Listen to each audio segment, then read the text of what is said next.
Antonio Brown, his lawyer in Real Sports with Bryant Gumbel? Yes. Bryant Gumbel. Now, Bryant Gumbel is sitting in a room, and he is talking to a television that is very 4K. It looked very, very nice.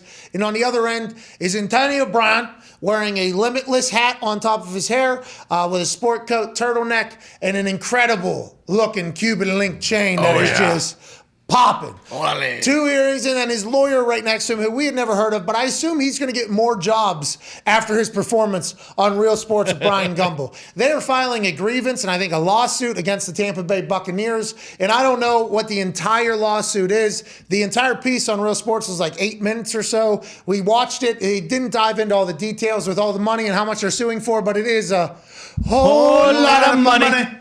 Whole lot of money, which is an A.B. song, and he got it in there like 3 times. It was awesome. He was asked about his mental health, and he said he has mental wealth. He's confident, he's comfortable. He said that the Tampa Bay Buccaneers offered to pay him $200,000 to go to a crazy house, which then led to some follow-up questions, and also the incredible supplement. Personal experience. The incredible anti-inflammatory agent that I used in the NFL called Toradol. When I had a dislocated kneecap, I was able to get through a game. When I had a torn meniscus or an MCL or whatever happening, Toradol, I honestly believe that every single human in the NFL was using it at one point. That is apparently not true because in Green Bay, they do not allow it. But this is so big, it was a part of the CBA negotiations where the NFL was grandstanding on player health and safety, and new studies were coming out that this Toradol was terrible. They said, we're going to ban Toradol. And the NFLPA was like, yeah, for the good of health and safety, with the studies we have, get rid of Toradol. And then everybody in the NFL was like, do not get rid of Toradol. All the veterans that are above whatever age, they were talking about how the Bucs shot up Antonio Brown with Toradol numerous times for him to play. I assume that is you have to agree to it type standpoint. Toradol, in the past, I don't know what it is now, was used on a lot of people, but there's a lot of grievances being filed right now from Antonio Brown's team. And watching that interview was very interesting. I mean, there was a couple, tell him. Antonio Brown was telling the lawyer, tell him, like, because Antonio Brown thought he wasn't being believed. He had an incredible, his smile. Yeah, he was cheesing. He was, I mean, it was must-see TV. How do you think that ends up, and what do you think about Antonio Brown's thoughts on the Tampa Bay Buccaneers, AJ? Well, everything going on with Antonio Brown is just so fascinating to me. Like, everything he does is his lawyer sitting there going toe-to-toe with Bryant Gumbel. I know it kind of stopped Bryant for a second when he said, they offered me $200K to kind of go away or go to a crazy house. That's when Bryant was like, hold on, wait, what happened? And they tried to explain it a little bit. I feel like the Bucs are obviously going to have some kind of rebuttal to this because there's a lot of different legal things going on here that he's claiming. And I wonder also, did the Bucs make their guys sign off on that waiver for Toradol? Like I said, when I went to Cincinnati, that was the first year, my 10th year in the league, to where they had to, everyone, if you wanted to get Toradol, you could get it, but you had to sign off on a waiver beforehand, before the year started. By the way, this is what my hand would have done. Where is it? Yeah. That's what everybody did. Yeah. And I think I did sign, by the way. And Toradol was something, and studies have said it's terrible. It's probably going to kill me.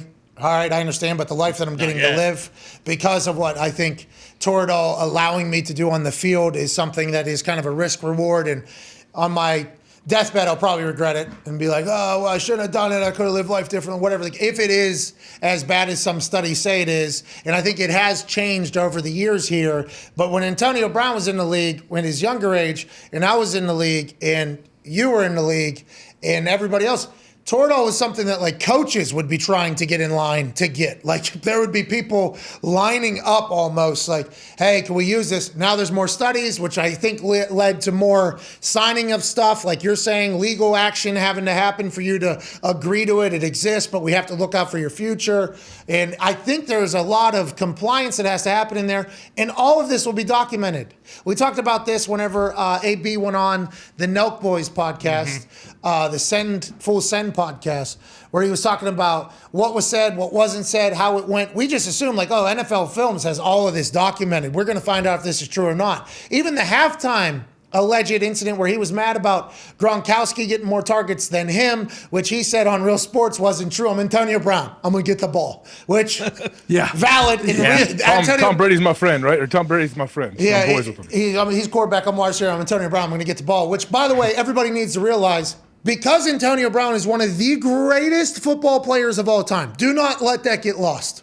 Do not get that lost. One of the greatest football players of all time is now suing and alleging the reigning Super Bowl champions of medical malpractice and unprofessionalism and slander. I mean, that's a big fucking deal whenever you like think about it.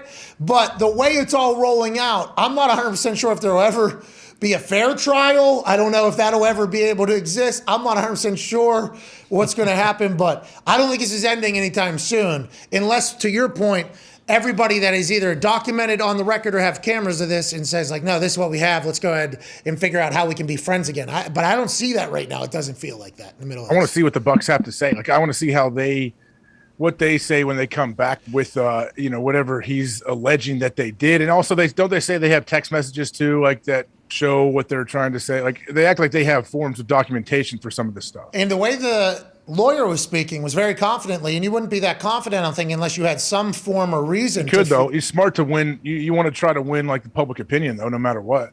He said he has numerous text messages from the GM telling him not to spin it any other way. I think multiple times. As you brought that up, I just was trying to think about what they said in the 8-minute clip. Yeah, he said they have multiple text messages. That means it's on the record. Mm-hmm. They have that in the 200,000 crazy house that they're trying to send him to. What is that? Because they said that was in the same text messages that don't spin this any other way. What does that even mean? Is that the cost of the treatment that they were trying to send, or were they like, hey, we'll pay you $200,000 and we want you to go? I don't. And what is that? How does that $200,000 work with the salary cap and everything? You can't just do that.